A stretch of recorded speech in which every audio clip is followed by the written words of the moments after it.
गुजरात चुनाव की तारीखों पर संग्राम। कांग्रेस ने चुनाव आयोग से पूछे सवाल, आरोपों पर ईसी ने दिए सारे जवाब।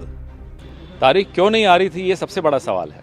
और रोज प्रधानमंत्री जी कहीं ना कहीं गुजरात में जाके यहाँ तक कि जो राजकीय शोक होना था मोरबी का, उस तक को टाल दिया गया कि पहले मोदी जी अपने सारे रिबन काट दें, नई नई वेशभूषा में दिन में 3 बार आएं, रिबन काटें और घोषणाएं करें और उसके बाद चुनाव की तिथि घोषित। तो ऐसे कभी होता है क्या? लेकिन आज आप जो है मल्लिकार्जुन खड़गे जी का ट्वीट आया और संकल्प गिना रहे हैं, आप कितने आश्वस्त हैं कांग्रेस पार्टी इस चुनाव को लेकर? क्योंकि अभी तक परसेप्शन यही बन रहा है कि आम आदमी पार्टी वहाँ कड़ी टक्कर दे रही है। चीफ मिनिस्टर कहाँ बन रहा है ये परसेप्शन? आपके स्टूडियोज में बन रहा हो तो बन रहा हो। गुजरात की असलियत आप वहाँ आइए हमारे साथ, आपको दिखाते हैं। गुजरात में ग्राउंड पे कहीं इस पार्टी का नाम नहीं है। आप लोग चलाए जा रहे हैं। हो सकता है कहीं से इशारा होगा ये नाम चलाने का। लेकिन आप कांग्रेस कितनी आश्वस्त है? आप लोग भी हम पूरी तरह से आश्वस्त हैं। हमारे वर्कर, हमारे नेता वहाँ मिलकर संघर्ष पिछले कई महीनों से कर रहे हैं। कोविड के वक्त सबसे ज़्यादा अगर सक्रिय कोई पार्टी थी गुजरात में भी, जैसे कि बाकी देश में, वो कांग्रेस पार्टी थी। कोविड के जो विक्टिम्स हैं उनको न्याय दिलवाने की अगर बात किसी ने की तो कांग्रेस पार्टी ने की। अभी मोरबी में जो दुखांतिका हुई उसमें अगर सबसे ज़्यादा कोई सक्रिय था तो वो कांग्रेस पार्टी थी। चुनाव आयोग पे कोई संशय तो नहीं है? सवेरे ट्वीट किया आपने, उसके बाद बीजेपी ने कहा कि पीएम पे विश्वास नहीं, ईवीएम पे विश्वास नहीं, एक व्यक्ति पर विश्वास नहीं है, वो सारी संस्थाओं पर कब्जा करके बैठे हैं, वो हैं प्रधानमंत्री। बाकी संस्थाएं अपनी निष्पक्षता साबित करें। रेवड़ी के वक्त ज्यों ही प्रधानमंत्री जी ने रेवड़ी का नाम लिया तुरंत सक्रिय हो गई चुनाव आयोग। इलेक्टोरल बॉन्ड्स पे चुनाव आयोग चुप है। और अगर निष्पक्षता कमीशन की और इंडिपेंडेंस, इस पर मैं आपको संतोषपूर्वक जवाब नहीं दे पाया तो ये हमारे ऊपर ही एक डाउट हुआ।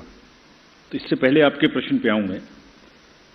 जहां तक डिले का प्रश्न पूछा अभी एक साथी ने, आपको एक्चुअली दी अनाउंसमेंट में बहुत सारी चीजों को बैलेंस करना है, जिसमें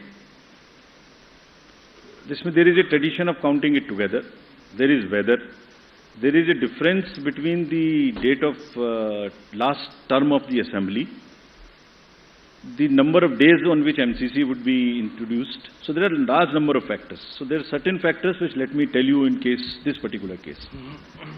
Announcement जो आज हम कर रहे हैं वो अभी भी लास्ट डेट ऑफ जो टर्म है असेंबली का वो 18 फरवरी 2023 में है, उससे 110 दिन पहले है। Still, it is quite in advance. There is still time. But then it gets constrained by or limited by or we have to factor in the elections in the other state. Then from counting 72 days gap between announcement, this is on 8th of December and the 18th of February. Still there is a 72 days gap. So it's a combination of various things which also seriously have in consideration the last date of the term of the House.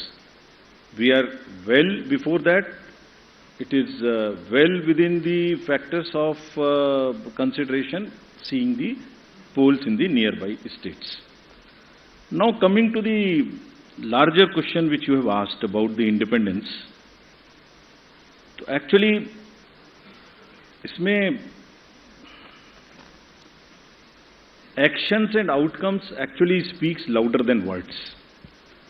तो मैं आपको कितना भी बोल के समझाने की कोशिश करूं, उससे ज़्यादा जरूरी है कि हमारे जो एक्शंस हैं और जो हमारे रिजल्ट्स आते हैं वो सही हैं कि है नहीं। अगर हम ये कहते हैं कि हमारे रिजल्ट सही नहीं है जो निकल के आते हैं, तो संभवतः ये इंडियन वोटर का बहुत बड़ा अपमान है।